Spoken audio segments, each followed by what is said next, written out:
San Pedro, que se encuentra a mi izquierda, periodista especializado en política internacional. ¿Cómo andás, Nicolás? ¿Cómo andan?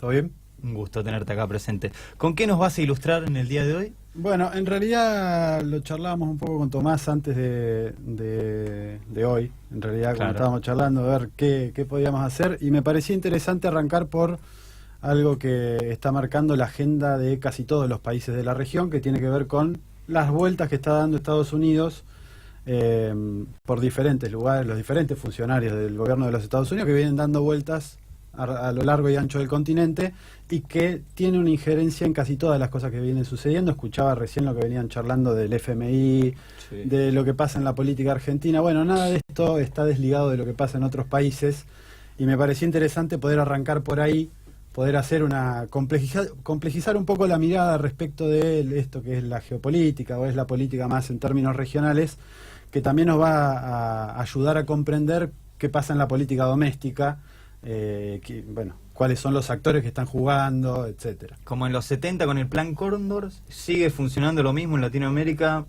a modo de ciclo. Algo así. Bueno, de hecho, Rafael Correa, el expresidente de la República del Ecuador, Cristina Fernández de Kirchner también lo ha mencionado, esto de un Plan Cóndor 2, Sí. Exacto. con una vuelta de rosca, otras complejidades, otros actores, otro tipo de guerra. Más cultural y mediático. Es más mediático, judicial. Esto se enmarca en un contexto de lo que en teoría militar es guerra de cuarta generación, que es una teoría norteamericana, donde lo mediático y lo judicial juegan un papel muy importante. Bueno, algo de eso fue lo que pasó en Libia, inclusive, donde lo mediático y lo judicial jugó un papel muy importante, lo diplomático también, y después el ingreso de mercenarios, que fueron los que terminaron matando a Gaddafi. Bueno, Los famosos sin mercenarios que meternos en ese lugar, Sí, como claro. para no enrodarnos, Sí. pero se dieron un par de hechos esta semana, o en estas 2 semanas en realidad, que fueron importantes. Hay una cuestión que es concreta, que es el obstinamiento de parte del gobierno de Donald Trump con Venezuela. Claro. Eso ha sonado en todos los medios de comunicación, desde un lado u otro, desde donde se lo mire, de la campana, digamos, pero Venezuela ha estado en el tapete, digamos, ha estado como lugar de análisis. Bueno, esta semana hubo 2 o 3 viajes. Uno tuvo que ver con la visita de Mike Pompeo, el secretario de Estado norteamericano, que entre el 11 de abril y el 15 de abril viajó a 4 países. Viajó a Chile, a Paraguay, a Perú y a Colombia. Terminó en Colombia el día 14 o el 15, creo, en Cúcuta, donde fue ese show, ese montaje que armaron en su momento con el recital, el Live Aid, que querían entrar la ayuda humanitaria, etcétera. Ese fue un hecho particular. En todo ese viaje, Mike Pompeo se encargó de enfatizar en los peligros, esto entre comillas, que implica para la región, los vínculos que cada vez están más desarrollados, según los norteamericanos, de China y de Rusia en la región. Y ahí tiró frases, por ejemplo, como América Latina debe tener cuidado de Rusia también. Bueno, esto tiene que ver obviamente con la llegada de aviones rusos el año pasado y las operaciones conjuntas con el gobierno bolivariano en esto que también se ha complejizado, que se podría asemejar a la crisis de los misiles en su momento en Cuba. Hoy, de hecho, se recuerda no de la crisis de los misiles, sino de la invasión a Playa Girón o Bahía de Cochinos, depende cómo se lo quiera llamar. Pero bueno, tiene que ver, viene por ahí la mano con lo que ha implicado. De hecho, bueno, el gobierno bolivariano compró el sistema S-300 de los rusos, que es uno de los más sofisticados del mundo. Pero bueno, la cuestión es, esa fue una de las visitas que marcó la agenda de estas últimas semanas. Bien. Por otro lado, el que es el actual comandante del Comando Sur, que es Craig Farler, tuvo declaraciones también en cuanto a lo militar, respecto de que estaban todas las opciones sobre la mesa. Lo mismo que viene diciendo Trump, que no está descartada la opción militar respecto de Venezuela.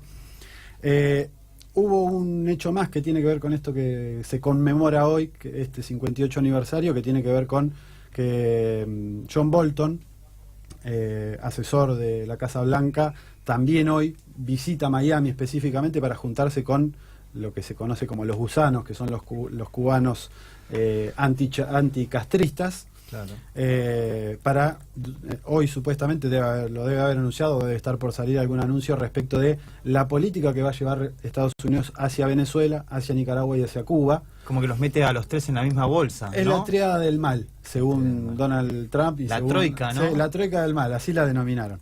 Sí, sí. Y lo otro que fue una investigación periodística que realizó Max Blumenthal, un periodista norteamericano, que publicó en el portal Grayson una investigación, bueno, el resultado de una investigación que era que se había realizado el 10 de abril una reunión secreta, dejó de ser secreta ya, pero que se había realizado una reunión entre altos mandos militares, viejos y nuevos, del gobierno de los Estados Unidos, funcionarios de la USAID, de la OEA, estos funcionarios, entre comillas, delegados por Juan Guaidó, el autoproclamado presidente, pero que no lo eligió nadie.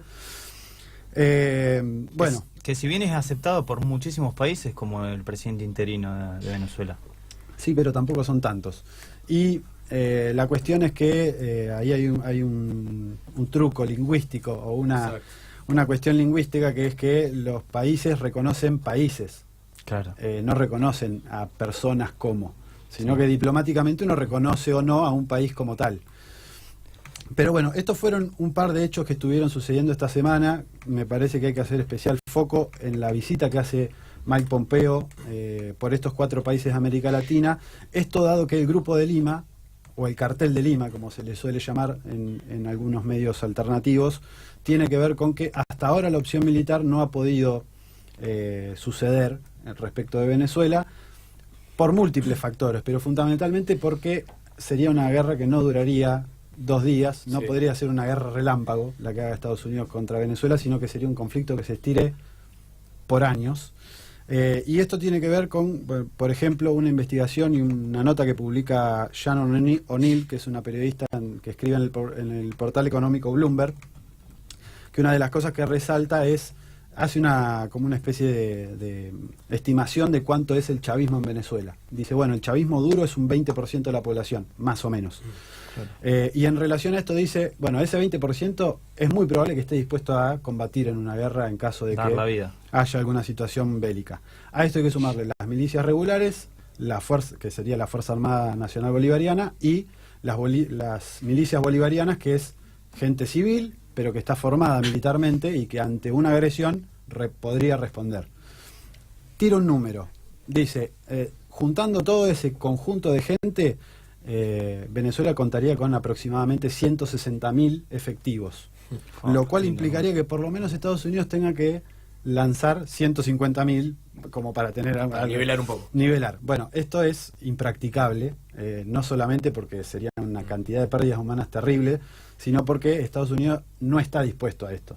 Claro. Y acá es donde viene la importancia de esta reunión, porque precisamente una de las cosas que está tratando de hacer Estados Unidos es involucrar a Brasil de Bolsonaro y a la Colombia de Iván Duque, que en realidad es Álvaro Uribe, pero quien gobierna en lo formal es Iván Duque. La cuestión es que las Fuerzas Armadas de estos 2 países no quieren invadir Venezuela, porque saben que va a ser una carnicería y que van a perder. Sería una guerra de la Triple Alianza en el siglo XXI.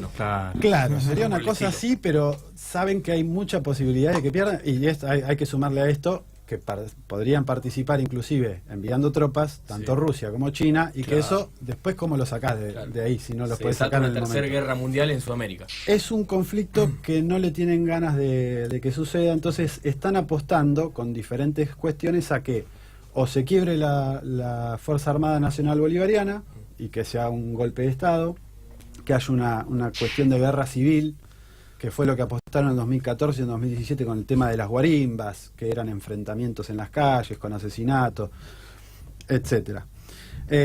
Bueno, en este marco hay que analizar inclusive algunas cosas que pasaron respecto de Venezuela también, por ejemplo, las sanciones que lanza Canadá, aliándose con los Estados Unidos.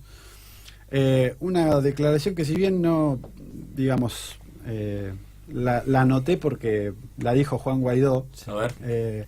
que los rusos no tenían permiso de estar en Venezuela. Increíble. La verdad que es un chiste ya en términos de qué es lo que está sucediendo, pero ahí se demuestra que la oposición política en Venezuela no tiene chances. No, y más teniendo en cuenta con qué porcentaje ganó Maduro las elecciones, fue altísimo. Entonces vos imponer como quieras, un presidente interino que lo legitiman ciertos países y la gran mayoría que se atiene a lo que la voluntad popular está eligiendo, me parece una aberración terrible. Ujú. Y que, Nico, son debates que se vienen dando desde prácticamente Estados Unidos empezó a intervenir, no solo militarmente, sino en influencia en Latinoamérica, estas tensiones, Ujú. estas amenazas de avance, bueno. El otro día leía un tuit, Estados Unidos, creo que de los 248 años de historia que tiene, 222 estuvo en Con guerra. guerra. O sea, como para dimensionar un poco también el perfil de de Sí. este país. Y ¿Y esta cómo técnica sacó? de la demonización de un enemigo externo fuera del país, que el mal se Ujú. encuentra afuera, que ellos vienen a traer, ¿no?, la solución a todos estos males. Sí. Sí. En paralelo a esto, Elliot Abrams, que es el enviado norteamericano para resolver la cuestión de Venezuela, estaba de gira por España y Portugal. En estos días también Nicolás Maduro, el presidente de la República Bolivariana de Venezuela, instó a Portugal a que le devuelva 1.700 millones de dólares que tiene retenido. Que bueno, estaban el gobierno venezolano los depositó en Portugal en su momento, los quería girar a Uruguay. Ujú. El gobierno de Portugal no lo autorizó. Bueno, también se dan ese tipo de cosas que son invisibles muchas veces porque la prensa en general no los difunde, pero que hacen al bloqueo y a la guerra económica que está viviendo hoy Venezuela. ¿Venezuela recibió ayuda de la Cruz Roja? ¿Puede ser? En realidad ahí hay otra cuestión, Claro. porque hay una cuestión semántica que los que estudiamos comunicación, digamos, hemos estudiado en lingüística, en semiótica. No es que es ayuda humanitaria de la Cruz Roja, es que Venezuela hizo un acuerdo con la Cruz Roja y le compró medicamentos. No es que la no Cruz es ninguna Roja, ayuda. no es que la Cruz Roja, porque es buena, le está dando ayuda humanitaria. Todo lo contrario, el gobierno hizo un acuerdo también porque los países productores de fármacos, en Sí. su gran mayoría, son los que están aliados con los norteamericanos. Las grandes compañías farmacéuticas son las que bloquean también esa Ya sabemos cómo posibilidad. actúan esas grandes compañías farmacéuticas. Al margen de esto, y digo, también en estos días creo que el gobierno argentino iba a mandar 28 toneladas o 28.000 toneladas de alimentos, medicinas no, de alimentos creo, Sí. que Venezuela no pidió, que los van a mandar a Cúcuta, bueno, Sarasa. La cuestión es que otra de las cosas con las que se suele atacar a Venezuela es la cuestión de los migrantes.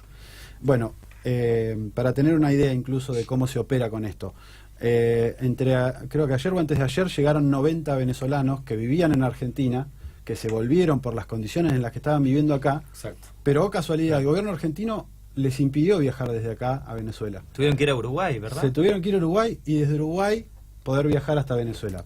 Para dimensionar cómo opera el bloqueo realmente, Claro. y que no es solamente después que el discurso del oficialismo chavista es que nos bloquean, no, Es real. tiene cuestiones concretas que se materializan en esto, por ejemplo, de que no permitan que venga un avión de aviación de Venezuela para llevarse a venezolanos que están viviendo acá, estaban viviendo como el traste. Bueno, al margen.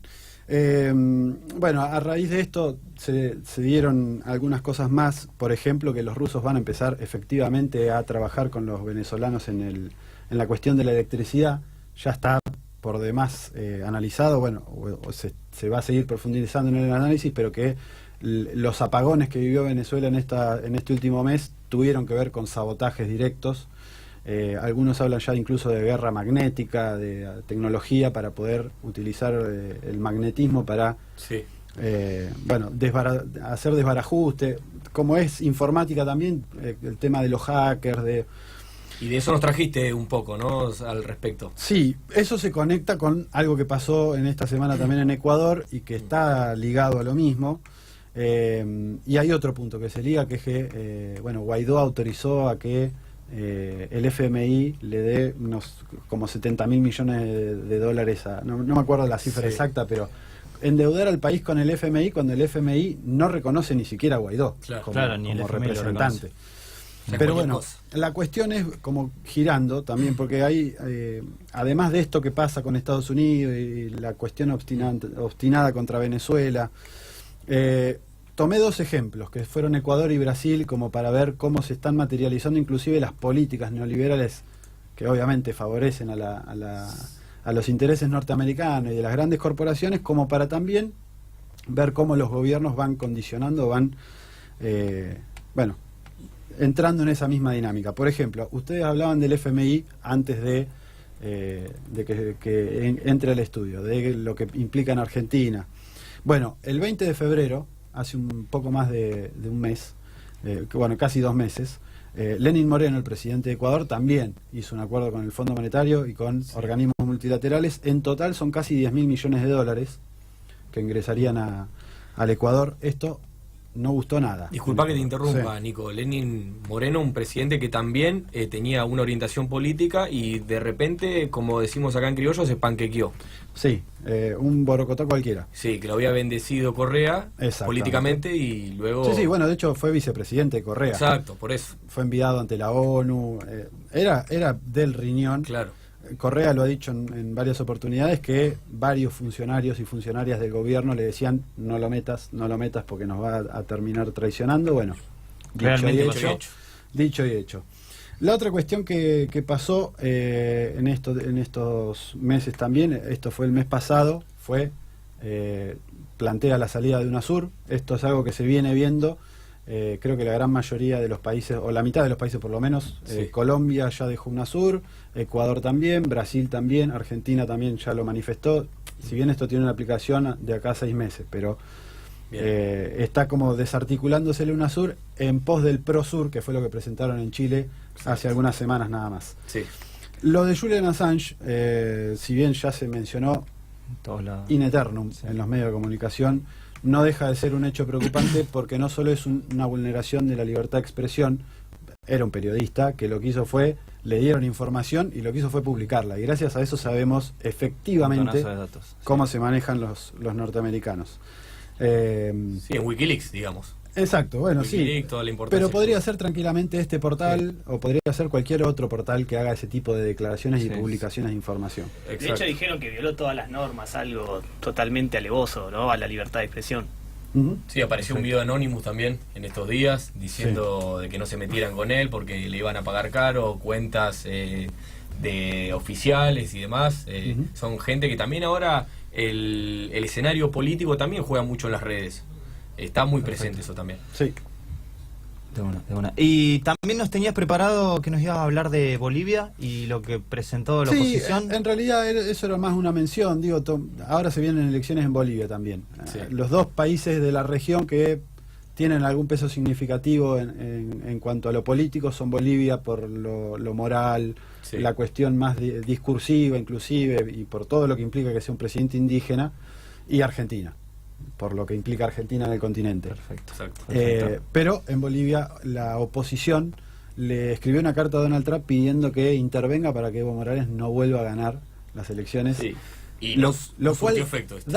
pero lo cual da cuenta de que las oposiciones políticas están tan desgastadas y tienen tanta poca creatividad para proponer alternativas, Sí. que terminan recurriendo a Estados Unidos o al Fondo Monetario o a otros elementos para poder tratar de ganar algo que en las urnas no pueden. Muy bien. Bueno, Nicolás, muchas gracias. Son las 18:45. Recuerden que pueden comunicarse con nosotros escribiéndonos por Facebook, Twitter o Instagram a @realpoliticfm o al 221-360-4430. Ahora nos vamos a una pausa.